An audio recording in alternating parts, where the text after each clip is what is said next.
5h35 sur Europe 1. Cela fera 2 ans après-demain qu'il a été lancé. Mais l'encadrement des loyers peine aujourd'hui encore à s'imposer. C'est ce que révèle une enquête de meilleurtaux.com qu'Europe 1 et le Figaro vous dévoilent ce matin. Aujourd'hui, une location sur 2 ne respecte pas la loi. Le détail de cette enquête avec Victor Pourchet pour Europe 1.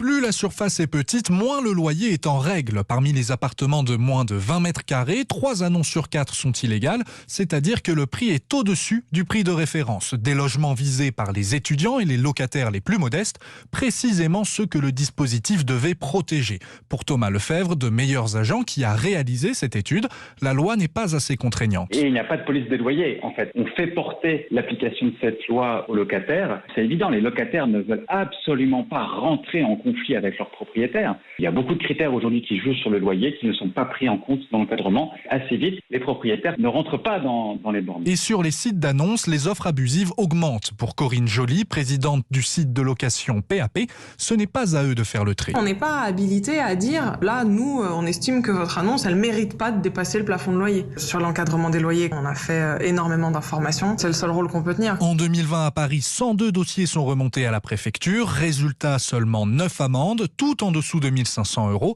alors que les sanctions peuvent monter jusqu'à 5 000 €. La mairie de Paris parle d'un manque de zèle et elle se dit prête à récupérer le pouvoir de sanction.